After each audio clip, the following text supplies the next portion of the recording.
Hello everyone, I welcome you all on Abhipedia. So my name is Deepali Kakkar and मैं आज आपके लिए लेके आई हूँ एसएससी एग्ज़ाम के लिए हमारे इम्पॉर्टेंट करंट अफेयर्स।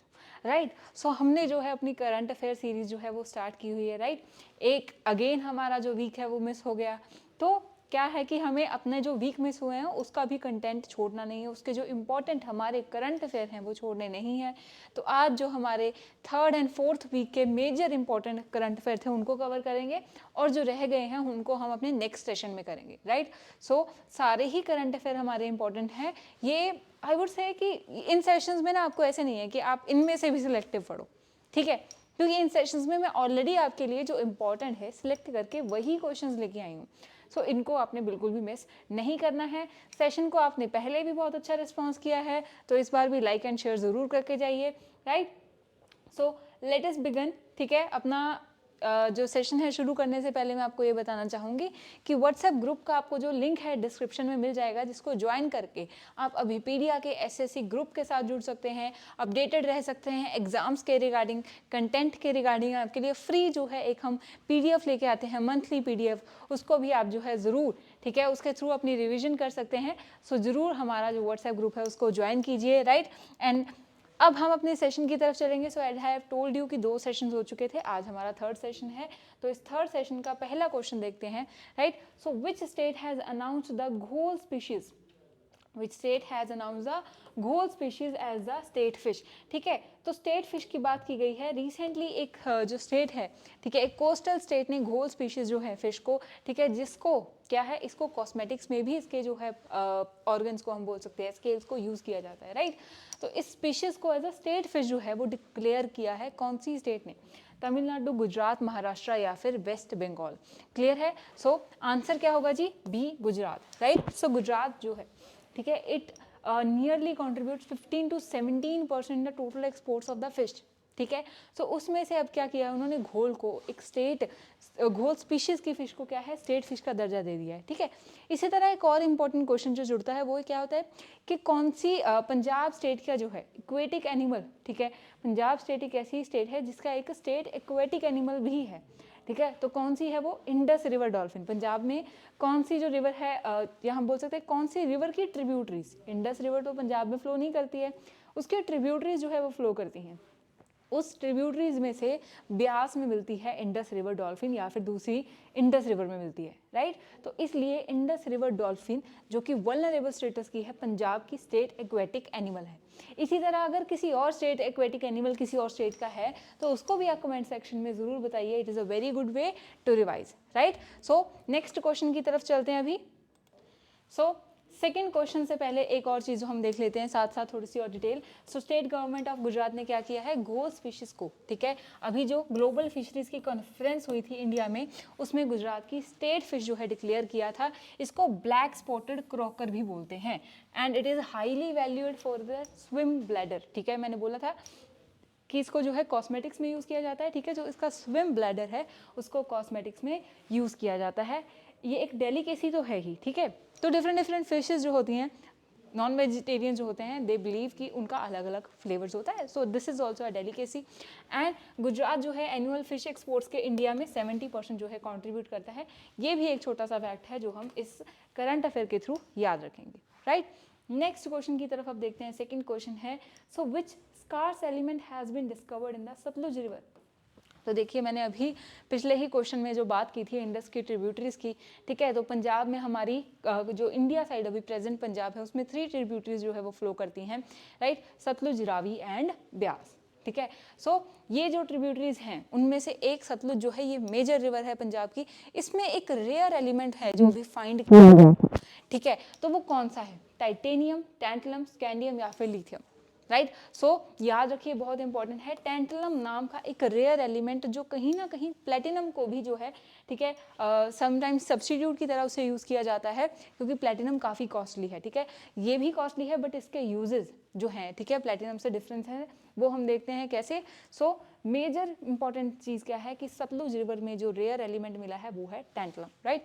सो जो मिला है उसका नाम है टैंटलम। एटॉमिक नंबर कितना है 73। अब ये डिनोट क्या करता है, count of the protons with in a single atom of the element, ठीक है। सो अगर पूछ लिया जाए कि टैंटलम का जो एटॉमिक नंबर है वो क्या है 73 है, ये भी हम याद रखेंगे। आगे देखिए ग्रे कलर का होता है, मैंने बोला है कि अगर आपको टैंटलम याद रखना है इमेजरी, ठीक है, तो वो कहीं ना कहीं प्लेटिनम को रिजेंबल करता है। ग्रे कलर का कंसिडरेबल वेट, काफ़ी हार्ड होता है, ठीक है, and one of the most corrosion resistant metal, corrosion resistant metal one of the, ठीक है, ये नहीं कि यही है, वन ऑफ द मोस्ट होता है, ठीक है।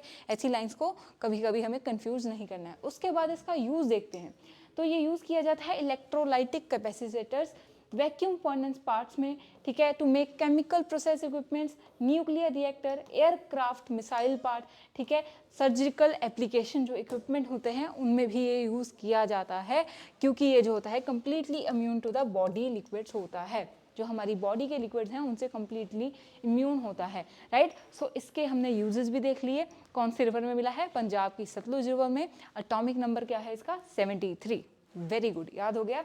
नेक्स्ट क्वेश्चन अब देखिए, क्वेश्चन नंबर 3 है कि ExoMars trace gas orbiter mission जो है किसके साथ जुड़ा हुआ है, कौन सी स्पेस एजेंसी के साथ जुड़ा हुआ है, राइट। नासा, ईएसए, इसरो या जाक्सा, दैट इज यूएसए की नासा, यूरोपियन से जो यूरोपियन यूनियन है उसकी European space agency, ISRO India की जाक्सा ऑफ द जापान, ठीक है।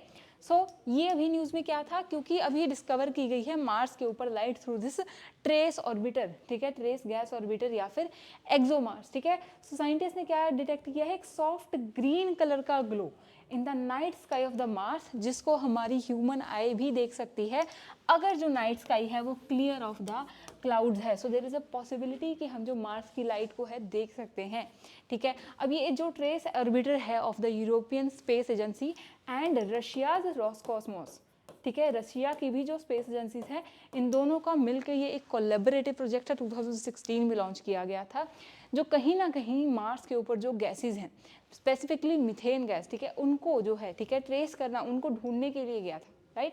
सो ऑर्बिटर कौन सा है, एक्सोमार्स ट्रेस गैस ऑर्बिटर, ठीक है। तो याद रहेगा कि अगर ट्रेस गैस ऑर्बिटर है तो किसके लिए है, मार्स के लिए। किसने लॉन्च किया, European space agency and Roscosmos, ठीक है, यूरोपियन यूनियन एंड रशियन जो है, इन दोनों का, रशियन गवर्नमेंट दोनों का क्या है, कोलैबोरेटिव प्रोजेक्ट है। रिसेंटली क्या बोला गया है कि एक ऐसी लाइट प्रेजेंट है उसके ऊपर, मार्स के ऊपर, जिसको हम ह्यूमन आइज से भी देख सकते हैं। क्लियर हो गया जी, वेरी इंपॉर्टेंट। नेक्स्ट देखिए, क्वेश्चन नंबर 4 है, who is the first recipient of the Manohar Parrikar Yuva scientist award, ठीक है।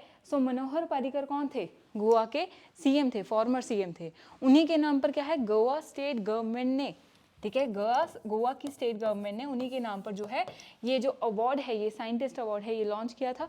तो इसके पहले रेसिपिएंट कौन बने हैं, ठीक है, और इस अवार्ड में जो प्राइज मनी दी जाती है, it is one of the highest given in the science field award में, जो इंडिया में दी जाने वाली सबसे ज़्यादा जो प्राइज मनी है, ठीक है। तो किन को दिया गया है, doctor Madhavraj S, P Veeramuthuvel, R Karidhal या फिर Kalpana Kalasti, right. So correct answer देख लीजिए, बहुत इंपॉर्टेंट योगदान रहा था इनका इसरो के एक प्रोजेक्ट के अंदर, ठीक है। सो आंसर है डॉक्टर माधवराज एस, ठीक है, जो अभी इसरो का मिशन गया था चंद्रयान 3, ठीक है। तो चंद्रयान 3 के अंदर जो पावर डिसेंट ट्रेजेक्ट्री थी, ठीक है, एक एलिमेंट है जिसमें कि जो डिसेंट करेगा, ठीक है, वो जो उतरेगा, उस पावर डिसेंट ट्रेजेक्ट्री को डिसाइन करने वाले कौन थे, हमारे साइंटिस्ट डॉक्टर माधवराज एस, जिनको कौन सा अवार्ड मिला है, first recipient of the Manohar Parrikar Yuva scientist award in the 2023।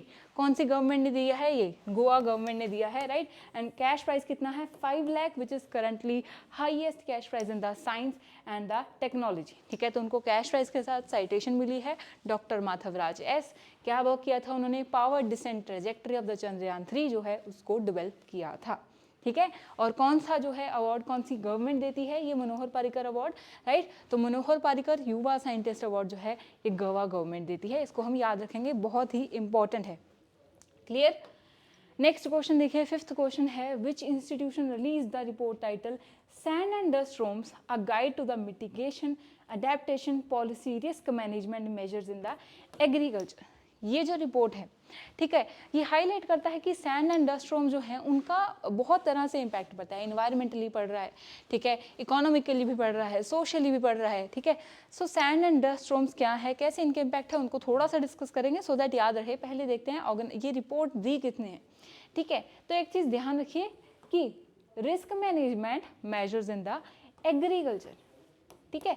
So agriculture किस चीज़ के साथ जुड़ा हुआ है, फूड के साथ, क्लियर, फूड के साथ जुड़ा हुआ है। तो अब देखिए कि किसकी जो ये रिपोर्ट हो सकती है, food and agriculture organisation, UNEP, United Nation Environment Programme, World Bank या फिर यूनेस्को, ठीक है। हर बार ये चीज़ हमें फॉलो नहीं करनी है, बट अगर हम किसी चीज़ को रिवाइज कर रहे हैं, ठीक है, हर बार नहीं होता है कि सेम नेम वाली हो, बट काफ़ी बार हम जो उससे हेल्प ले सकते हैं। सो इस क्वेश्चन में हमें इससे हेल्प मिल रही है, फूड एंड एग्रीकल्चर ऑर्गेनाइजेशन, जो कि कहीं ना कहीं टारगेट करती है कि जो फूड की प्रायोरिटी है, हर एक इंसान तक जो है वो फूड स्कार्सिटी ना रहे। उन्होंने जो है सैंड एंड डस्ट स्टॉर्म का इम्पैक्ट जो है दूसरी काफ़ी सारी चीज़ों के ऊपर हाईलाइट किया है, ठीक है। सो देखते हैं रिपोर्ट के बारे में। टाइटल हमने देख लिया है, sand and dust storms a guide to the mitigation adaptation policy risk management measures in the agriculture. ये बोला गया है कि सिग्निफिकेंट लॉस कितना होता है कि जो हम अपने सस्टेनेबल डेवलपमेंट गोल्स को पूरा करना चाहते हैं, अकेले ये स्टॉर्म्स ही उनमें से 11 जो हमारे गोल्स हैं उनको पूरा नहीं होने देंगे, ठीक है। क्योंकि क्या हो रहा है, देखिए, एक तो इरोजन हो रहा है, इरोजन से क्या हो रहा है, जो फर्टाइल सॉइल है वो कहीं और पहुंच रही है, तो एग्रीकल्चर प्रोडक्टिविटी कम हो गई। अब और क्या कर रहे हैं ये, हेल्थ हजार्ड्स, ठीक है, एलर्जीज हो जाती हैं, हेल्थ हजार्ड्स भी क्रिएट कर रहे हैं। एग्रीकल्चर प्रोडक्टिविटी कम हुई, हेल्थ हजार्ड हुए तो क्या हुआ, एक हेल्थ की कॉस्ट भी बढ़ गई, राइट। तो उसके साथ साथ क्या हो गया, हमारा इन्वायरमेंट जो है वो सस्टेनेबल नहीं रहा, ठीक है। क्लाइमेट चेंजेस आ रहे हैं क्योंकि सैंड जो डस्ट स्टॉर्म है वो बहुत बढ़ते जा रहे हैं। 65% जो माना जाता है कि ये नेचुरल होते हैं, ठीक है। Around 15 to 20% due to human cause, जो हम नेचर को डिग्रेड करते हैं, राइट। सो ये जो सैंड एंड डस्ट स्टॉर्म क्या होते हैं ये भी थोड़ा सा देख लेते हैं। ये मीटेरोलॉजिकल इवेंट्स होते हैं जिसमें पावरफुल एंड टर्बुलेंट विंड्स होती हैं जो बहुत सारे स्मॉल पार्टिकल्स को अपने साथ उड़ा के ले जाती हैं, primarily soil and the sand, clear है। तो रिपोर्ट याद रखेंगे, क्यों इंपॉर्टेंट है, बोला गया है 11 हमारे स्टैंडर्ड जो सस्टेनेबल डेवलपमेंट गोल्स हैं वो अनअचीवेबल रह जाएंगे ड्यू टू दिस जो स्टॉर्म्स आ रहे हैं, क्लियर है। नेक्स्ट अब हम क्वेश्चन देखेंगे, क्वेश्चन नंबर 6 है, exercise Mitra Shakti 2023 organise between India and which country, ठीक है। So option Australia, Sri Lanka, Iran या फिर बांग्लादेश, ठीक है। सो ये नवंबर में एक्सरसाइज हुई थी, 9th एडिशन जो है हुआ था पुणे इंडिया में, ठीक है। मित्र शक्ति जो एक्सरसाइज है वो इंडिया किसके साथ करता है, बांग्लादेश, नहीं नहीं नहीं, बिल्कुल नहीं, ठीक है। आंसर है बी, श्रीलंका, ठीक है। सो श्रीलंका के साथ जो इंडिया करता है मित्र शक्ति, बांग्लादेश के साथ जो एक्सरसाइज करता है दैट इज संप्रीति एक्सरसाइज, जो कि अभी अक्टूबर में ही कंक्लूड की गई थी, ठीक है। तो ये दोनों ही एक्सरसाइजेस हमें याद रखनी है। सो मित्र शक्ति की बात करते हैं, जैसे कि मैंने बोला 9th एडिशन जो है रिसेंटली कंक्लूड किया था, ठीक है। Comprising troops from the Maratha, जो मराठा हमारी इन्फेंट्री रेजिमेंट है वो, एंड जो श्रीलंका की कंटिजेंट है वो, ठीक है जी। And on the Sri Lankan side, ठीक है, ये हमें जो इंपॉर्टेंट चीज़ें ध्यान नहीं रखनी है, हमें देखना है इंडियन एयरफोर्स जो है, ठीक है, एंड श्रीलंकन एयरफोर्स के भी कुछ पर्सनल ने इसमें पार्ट लिया था, मेजर मित्र शक्ति India and Sri Lanka, 9th addition हुआ था, right. Sampriti x India and Bangladesh, clear है। ये दो एक्सरसाइजेस बहुत इंपॉर्टेंट है और कई बार कंफ्यूजन भी हो जाती है, ठीक है।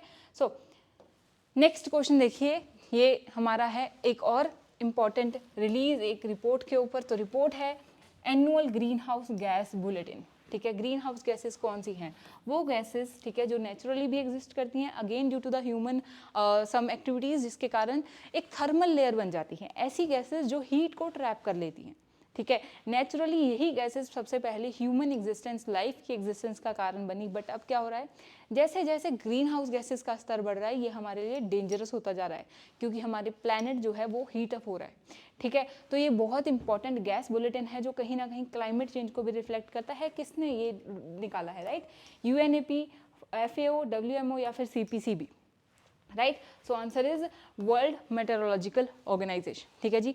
वर्ल्ड मेट्रोलॉजिकल ऑर्गेनाइजेशन जो है उनकी ये जो 19th अभी क्या हुआ है, 19th annual green house gas bulletin उन्होंने निकाला है। अब इसमें बोला गया है कि अगर 2022 में देखा जाए तो अनप्रेसिडेंटेड, मतलब कि ग्रीन हाउस गैस के लेवल्स इतने बढ़ते जा रहे हैं जो अभी हम रिकॉर्ड ब्रेकिंग हो जाएंगे।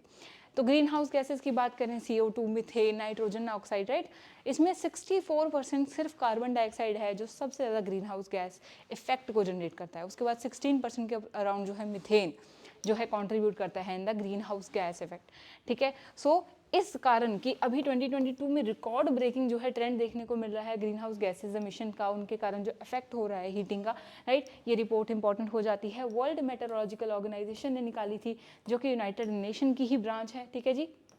सो ये level of the most important 3 gases की ही जो बात करता है ग्रीन हाउस गैस में, carbon dioxide, methane and the nitrous oxide, ठीक है। ये सारे रिकॉर्ड ब्रीचिंग लेवल्स पे पहुंच रहे हैं, तो हमें क्या ज़रूरत है, प्लांट्स लगाइए। सबसे सिंपल वे जो हम कर सकते हैं कि हम प्लांट्स लगा सकते हैं, ठीक है। तो इन सब चीज़ों को ध्यान रखिए, ये रिपोर्ट्स हम पढ़ तो रहे हैं, पर ये भी देखिए कि क्या हमारे लिए, क्या ये कोई एक्चुअल में डेंजर पोजेस कर रहे हैं, हम पढ़ रहे हैं, right, we are studying, so what is the benefit of the studying, है ना, हमारी अवेयरनेस जनरेट होनी चाहिए। तो उस अवेयरनेस को थोड़ा यूज़ कीजिए, इतनी रिपोर्ट्स को पढ़ के छोड़िए मत, ठीक है। थोड़ा सा अपने आप को नेचर के टुवर्ड्स हम बोल सकते हैं, अपनी सोसाइटी के लिए, ठीक है, थोड़ा हमें जो है रिस्पॉन्सिबिलिटी लेनी होगी, और प्लांट्स जो हैं उनको और से ज़्यादा क्या है आपको लगाना चाहिए, राइट।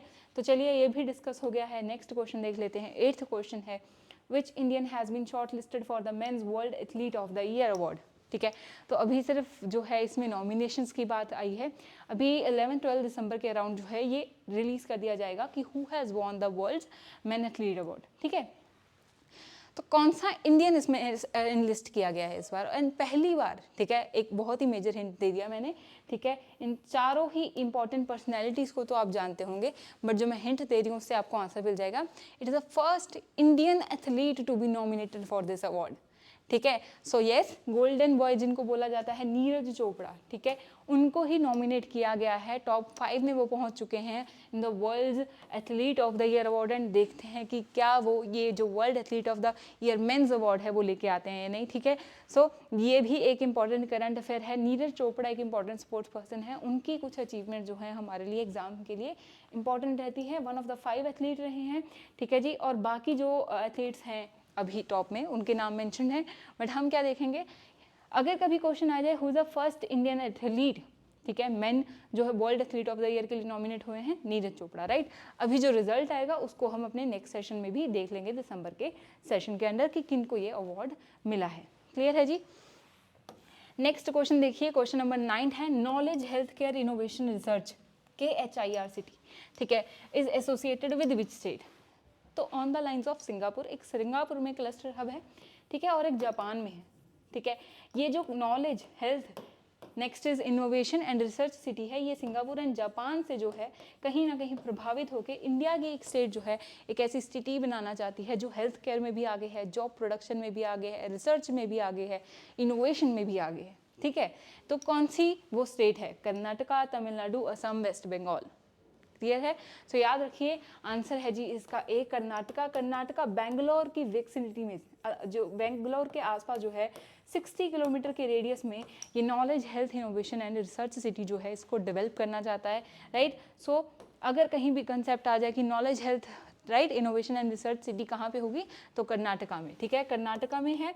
एंड ये अभी डेवलप करने की बात की जा रही है on the outskirts of the Bangalore, ठीक है। मैंने बोला है बेंगलोर की जो है 60 किलोमीटर ऑफ द रेडियस में इसको डेवलप किया जाएगा, राइट। एंड इसके लिए जो है अट्रैक्ट का एम क्या है, 40 करोड़ तक की इन्वेस्टमेंट लेके आएंगे। So Bangalore is already IT hub of the India, right.